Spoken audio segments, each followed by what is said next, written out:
ഞാനിപ്പോൾ നിൽക്കുന്നത് കൃഷ്ണഗിരി കഴിഞ്ഞിട്ടൊരു സ്ഥലത്താണ്. അങ്ങനെ നമ്മുടെ വണ്ടി ഫൈനലി സെയിലായിരിക്കുകയാണ്. സമയം ഉച്ചയ്ക്ക് 1:30. ഞാൻ 12 മണിക്ക് ബാംഗ്ലൂരിൽ നിന്ന് സ്റ്റാർട്ട് ചെയ്തതാണ്. ഹൊസൂരൊക്കെ അത്യാവശ്യം നല്ല ബ്ലോക്ക് ഉണ്ടായിരുന്നു. ഞാനിപ്പോൾ കൃത്യം 100 കിലോമീറ്റർ കഴിഞ്ഞപ്പോൾ ഒരു ഫസ്റ്റ് ബ്രേക്ക് എടുത്തതാണ്. ഒരു കരിക്ക് കുടിക്കാൻ വേണ്ടി ഒരു ബ്രേക്ക് എടുത്തതാണ്. നമ്മൾ നേരെ കൊച്ചിക്കാണ് പോകുന്നത്. ഇനിയും ഒരു 450 കിലോമീറ്റേഴ്സ് നമുക്ക് കംപ്ലീറ്റ് ചെയ്യാനുണ്ട്.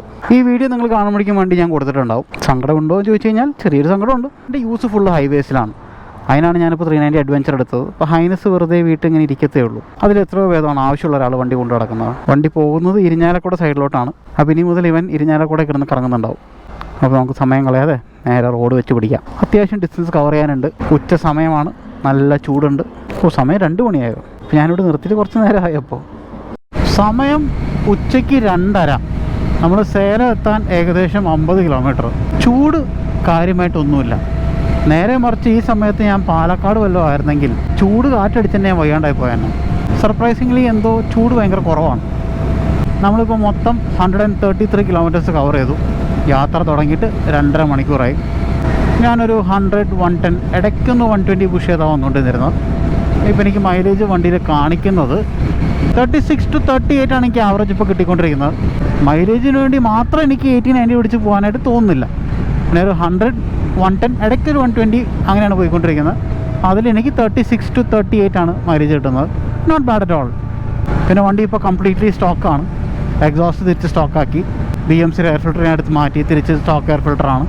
BMC എയർ ഫിൽറ്റർ ആയിരുന്നുവെങ്കിൽ കുറച്ചുകൂടി ഇമ്പ്രൂവ്മെൻറ്റ് മൈലേജിൽ കണ്ടിരുന്നേനെ. അങ്ങനെ നമ്മൾ അടുത്ത 100 കിലോമീറ്റേഴ്സ് കഴിഞ്ഞപ്പോൾ സമയം 3:30. ഞാൻ കൂടുതലും ബൈക്കിൽ ലോങ് പോകുമ്പോൾ അധികം ഒന്നും കഴിക്കാറില്ല.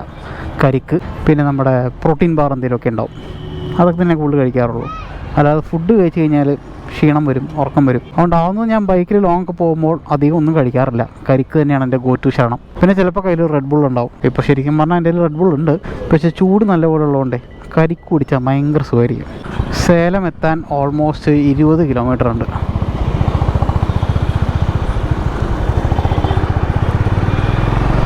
ഉള്ള വെയിലൊക്കെ പോയി തുടങ്ങി. കണ്ടൊരു സമാധാനമുണ്ട്. പെട്രോൾ അടിച്ചായിരുന്നു 727, അതായത് 7.18 ലിറ്റേഴ്സാണ് അടിച്ചത്. നമ്മളിതുവരെ ഓടിയിരിക്കുന്നത് 255. 55 ഡിവൈഡഡ് ബൈ 7.18, 35.5. നമുക്ക് വണ്ടിയിൽ കാണിക്കുന്നത് 35.9. ഓൾമോസ്റ്റ് ആക്യുറേറ്റ് തന്നെയാണ്. ഞാൻ പലപ്പോഴും ടെസ്റ്റ് ചെയ്തിട്ടുള്ളതാണ് ഹൈനസിൻ്റെ. അങ്ങനെ കുറവായിട്ട് എനിക്ക് തോന്നിയിട്ടില്ല. അങ്ങനെ നമ്മൾ ഓൾമോസ്റ്റ് കോയമ്പത്തൂർ എത്തി. 326 കിലോമീറ്റേഴ്സ് നമ്മൾ കവർ ചെയ്തിട്ടുണ്ട്. ഒരു ബ്രേക്ക് എടുക്കാൻ വേണ്ടി നിർത്തിയതാണ്. പക്ഷേ കുറച്ചധികം സമയം ഇവിടെ ചിലവാക്കി. കുറേ കോൾസ് വന്ന് സംസാരിച്ച് സമയം പോയതറിഞ്ഞില്ല. പക്ഷേ ഒരു കണക്കിന് നന്നായി. വെയിലൊക്കെ മാറി. പക്ഷേ ആകെയുള്ള കുഴപ്പമെന്ന് പറഞ്ഞു കഴിഞ്ഞാൽ ലൈറ്റ്സ് ഇല്ല എൻ്റെ കയ്യിൽ. എൻ്റെ ഓക്സ് ലാംപ്സ് ഞാൻ 390 എടുത്ത് വെച്ചു. അപ്പോൾ ഇതിൻ്റെ ലൈറ്റ് ഹൈനസ് ഓടിക്കുന്നവർക്ക് അറിയാമല്ലോ, കാര്യമായ വെളിച്ചം ഇതിൻ്റെ ഹെഡ് ലൈറ്റിനില്ല. ആ ഒരു ബുദ്ധിമുട്ട് മാത്രമേ ഉള്ളൂ. വടക്കാഞ്ചേരിയൊക്കെ കഴിഞ്ഞ് കഴിഞ്ഞാൽ പിന്നെ വലിയ ബുദ്ധിമുട്ടില്ല. അപ്പോൾ നമുക്ക് നേരെ റോട്ടിലേക്ക് വെച്ച് പിടിക്കാം. അപ്പോൾ അടുത്ത സ്റ്റോപ്പ് വരുന്നത് വാളയാറാണ്. ട്രാവൽ ലോഞ്ചിൽ നിർത്താമെന്നാണ് വിചാരിക്കുന്നത്. ഇവിടെ നിന്നൊരു 51 കിലോമീറ്റർ കാണിക്കുന്നുണ്ട്. 1 hour ട്രാവൽ ടൈം. അവിടെ നിർത്തി ഒരു ചായ വല്ലതും കുടിക്കാൻ പറ്റുമോ എന്ന് നോക്കാം. അങ്ങനെ നമ്മൾ കോയമ്പത്തൂർ LNT റോഡ് കയറി. ഇനി ഇവിടെ നിന്നൊരു 27 കിലോമീറ്റർ ഉണ്ട്. ഞാൻ എപ്പോൾ ബൈക്കിന് പോകുമ്പോഴും ഞാൻ പറയാറുള്ളതാണ്, എനിക്ക് ഒട്ടും ഇഷ്ടമില്ലാത്തൊരു സ്ട്രെച്ചാണ് ഈ കാണുന്ന 27 കിലോമീറ്റർ. ഭയങ്കര റിസ്ക് പിടിച്ചൊരു വഴിയാണ്. അപ്പോൾ ഈ സ്ട്രെച്ചിൽ നിന്ന് പുറത്തേക്ക് ഇറങ്ങട്ടെ. അങ്ങനെ ഫൈനലി LNT റോഡ് കഴിഞ്ഞു. നമ്മളത് ഹൈവേ കയറി. ഹൈനസ് ഓക്സ് ലാംപ്സ് ഇല്ലാതെ എനിക്ക് ചിന്തിക്കാൻ കൂടി വയ്യ കേട്ടോ. ഇതിപ്പോൾ സ്ട്രീറ്റ് ലൈറ്റിൻ്റെ വെട്ടമാണ്. നമ്മൾ വാളയാറ് കഴിഞ്ഞ് ടുവേർഡ്സ് കുതിരാനൊക്കെ പോകുന്ന സമയത്ത് റോട്ടിലൊന്നും ഒരു ലൈറ്റ് പോലും ഇല്ല. ആ സമയത്ത് ഈ ഹെഡ് ലൈറ്റിൻ്റെ വെട്ടം എന്ന് പറയുന്നത് ഒരു മെഴുകുതിരി വെട്ടത്തിൻ്റെ വെളിച്ചം മാത്രമേ ഉള്ളൂ. ഇപ്പോൾ ഓൾമോസ്റ്റ് 5 years ഞാൻ മാഡ് ഡോഗിൻ്റെ ലൈറ്റ് വെച്ച് ഓടി. ഇപ്പോൾ രാത്രി ലൈറ്റിലാണ്ട് സത്യം പറഞ്ഞാൽ എനിക്ക് അത്ര കോൺഫിഡൻസ് ഇല്ല. പിന്നെ വീടെത്തണം, നാളെ വണ്ടി കൊടുക്കണം, അതൊക്കെ ഉള്ളതുകൊണ്ട് ഞാനിങ്ങനെ പോകുന്നതാണ്. പക്ഷേ ആ ലൈറ്റ് ഉള്ളതിൻ്റെ ഒരു കോൺഫിഡൻസ് സത്യം പറഞ്ഞാൽ എനിക്കില്ല. അതുകൊണ്ട് തന്നെ ഒരു 80-90 ഒക്കെ പിടിച്ചാണ് ഞാൻ പോകുന്നത്. അങ്ങനെ സമയം 7:20.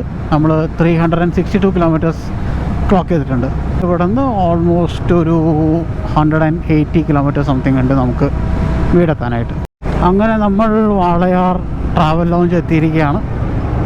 എൻ്റെ ഹെൽമെറ്റിൽ ഫുള്ള് പ്രാണി അടിച്ചിട്ട് കംപ്ലീറ്റ് വിസിബിലിറ്റി കട്ടായിട്ടിരിക്കുകയാണ്. വൈസർ ക്ലീനർ വെച്ചിട്ട് വൈസർ ഒന്ന് ക്ലീൻ ചെയ്ത് ഒരു 10 മിനിറ്റ് ബ്രേക്ക് എടുത്തിട്ട് നമുക്ക് വിടാം ഇവിടുന്ന്.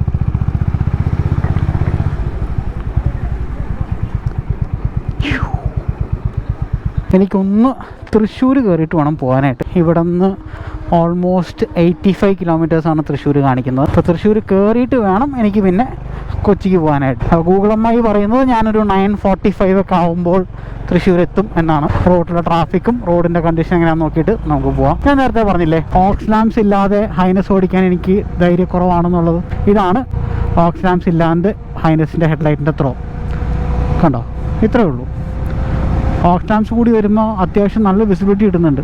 അപ്പോൾ ആ ഒരു കോൺഫിഡൻസ് ആണ് എനിക്കിപ്പോൾ ഇല്ലാത്തത്. ഇപ്പോൾ രണ്ടും കൽപ്പിച്ചുള്ള ഒരു പോക്കാണ്. പാലക്കാട് ലുലു കഴിഞ്ഞ് കുറച്ചങ്ങ് കഴിഞ്ഞ് കഴിഞ്ഞാൽ ഇതാണ് റോഡിൻ്റെ അവസ്ഥ. പലയിടത്തും റോഡ് കോൺ വെച്ച് സെപ്പറേറ്റ് ആയിട്ടുണ്ട്. അത് എനിക്ക് തോന്നുന്നു ഈ സൈഡ് ടാർ ചെയ്തുകൊണ്ടിരിക്കുകയാണ്. കുറച്ചധികം നേരമായിട്ട് ഇത് തന്നെയാണ് അവസ്ഥ. ഇതുപോലെ കഴിയും, ഞാൻ പിന്നെയും കയറും, കുറച്ച് കഴിയുമ്പോൾ പിന്നെയും അടുത്ത കോൺ വെച്ചിട്ടുണ്ടാവും.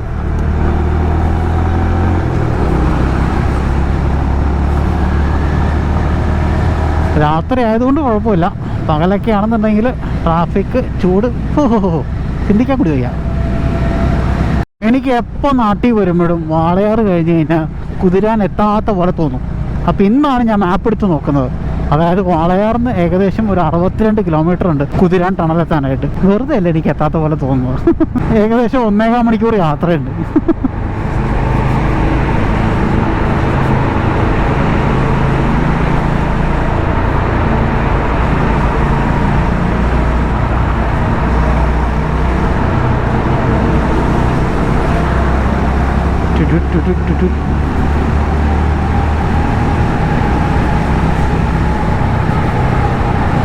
അങ്ങനെ സമയം 9 മണി. നമ്മൾ 437 കിലോമീറ്റേഴ്സ് കംപ്ലീറ്റ് ചെയ്തു. ഇനി ഇവിടെ നിന്ന് എനിക്കൊന്ന് മാപ്പ് ഇട്ട് നോക്കണം.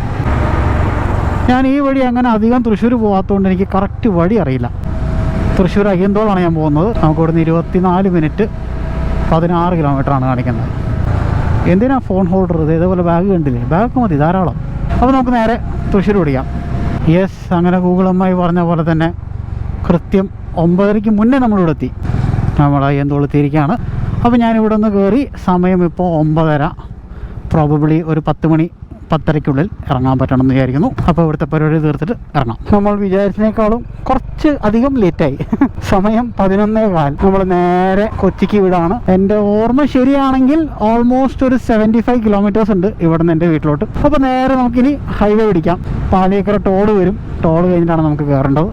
പൊതുവെ ഗോപ്രോയ്ക്ക് ടോൾ ലൈറ്റ് വിസിബിലിറ്റി ഭയങ്കര കുറവാണ്. അപ്പോൾ ഈ കാണുന്ന ഫുട്ടേജ് എങ്ങനെയുണ്ടെന്ന് നിങ്ങൾ താഴെ കമൻസ് ഒന്ന് അറിയിക്കണം. ഓക്കെ ആണോ, അതോ നൈറ്റ് വ്ളോഗ് ചെയ്യേ വേണ്ട എന്നാണെന്നുണ്ടെങ്കിൽ പിന്നെ രാത്രി വ്ളോഗ് ചെയ്യണ്ടല്ലോ. അങ്ങനെ നമ്മൾ പാലിയേക്കര ടോൾ കടന്നു. രാത്രി ആയതുകൊണ്ട് വലിയ ട്രാഫിക്കൊന്നുമില്ല. ഞാൻ ആ ടോൾ കടക്കുന്ന നേരത്തെ ഒരു ഫോൺ കോളായിരുന്നു, ക്യാമറ ഓൺ ചെയ്യാൻ മറന്നുപോയി. ഇവിടുത്തെ റോഡ് ബ്ലോക്കൊക്കെ ഇപ്പോഴും ഉണ്ടല്ലോ. പക്ഷെ കുറച്ചുകൂടി ഒന്ന് സിസ്റ്റമാറ്റിക് ആയി തോന്നുന്നുണ്ട്. പണി നടക്കുന്ന സൈഡിൽ സർവീസ് റോഡ് മര്യാദയ്ക്ക് ടാർ ചെയ്തിട്ടുണ്ട്. വലിയ ബഹളമൊന്നുമില്ല. പക്ഷേ വർക്കിംഗ് ഡേയ്സിൽ എങ്ങനെയാണെന്നുള്ളത് എനിക്കറിയില്ല. ഡെഡ് ട്രാഫിക് ആണോ അതോ മൂവിങ് ട്രാഫിക് ആണോ എന്നുള്ളത് ഈ വഴി കൂടെ പോകുന്ന ആൾക്കാർക്കേ പറയാൻ പറ്റുള്ളൂ. ഞാൻ ഒരു മാസത്തിലല്ലേ 2 മാസം കൂടുമ്പോഴൊക്കെയാണ് വണ്ടിയിൽ വരുന്നത്. അതും രാത്രിയായിരിക്കും വരുന്നത്. രാത്രിയാകുമ്പോൾ വലിയ ബുദ്ധിമുട്ടുണ്ടാവാറില്ല. പക്ഷേ പകൽ അതല്ല സീനെന്ന് പലവട്ടം ഞാൻ പറഞ്ഞു കേട്ടിട്ടുണ്ട്. എയർപോർട്ടിലേക്കൊക്കെ പോകേണ്ടവർ ഒരു 1.5-2 മണിക്കൂർ മുന്നേ ഇറങ്ങണം എന്നൊക്കെ പറഞ്ഞു കേട്ടിട്ടുണ്ട്. അങ്ങനെ സമയം വെളുപ്പിന് 1 മണി. ഓൾമോസ്റ്റ് 13 മണിക്കൂർ എടുത്തു നമ്മുടെ ഇന്നത്തെ യാത്ര. അങ്ങനെ നമ്മുടെ ഹോണ്ട CB350 ആയിട്ടുള്ള ലാസ്റ്റ് വ്ളോഗാണ്. ഓൾമോസ്റ്റ് 5 വർഷം, 4 വർഷവും 11 മാസം കഴിഞ്ഞിട്ടുണ്ട്. 31,000 കിലോമീറ്റേഴ്സ്, ഒരുപാട് മെമ്മറീസ്. പിന്നെ എന്നെ ഒരു തവണ പോലും വണ്ടി എവിടെയും വഴി കിടത്തിയിട്ടുമില്ല. എന്നെ ഒരു ആക്സിഡൻറ്റോ ഒന്നും വരുത്തിയിട്ടില്ല. അതിന് ഐ എം വെരി ഗ്രേറ്റ്ഫുൾ. പിന്നെ എൻ്റെ വണ്ടികളിൽ ഏറ്റവും കൂടുതൽ ഡിസ്റ്റൻസ് കവർ ചെയ്തിട്ടുള്ളത് ഈ ഒരു വണ്ടിയിലാണ്. അതായത് യാത്രകൾ ഏറ്റവും കൂടുതൽ പോയിട്ടുള്ളത് ഈ ഒരു വണ്ടി എടുത്തതിന് ശേഷമാണ്. ഇനിയുള്ള വണ്ടികളിലും യാത്ര കൂടുതലുണ്ടാവും. പക്ഷെ എനിക്ക് ആ യാത്രയുടെ ആ ഒരു തുടക്കം കുറിച്ചത്, യാത്രയുടെ ഉള്ള ഒരു പ്രാന്ത് കുറച്ചത് ഈ ഒരു വണ്ടിയാണ്. അതുകൊണ്ട് തന്നെ ഇവനെന്നും ഒരു സ്പെഷ്യൽ സ്ഥാനമുണ്ട് എൻ്റെ മനസ്സിൽ. അപ്പോൾ ഈ ഒരു വീഡിയോ ഇത്രയൊക്കെ തന്നെയുള്ളൂ. നമ്മുടെ ഹോണ്ട CB350 ഒരു സൈനിങ് ഓഫ് വീഡിയോ ആണ്. ഇനി നിങ്ങൾ എൻ്റെ വ്ളോഗിൽ ഈ വണ്ടി കാണുന്നതായിരിക്കില്ല. അപ്പോൾ ഇനിയൊരു വീഡിയോ കാണുന്നവരെ, this is me Sunny. Thank you for watching. Take care. Ride safe. By.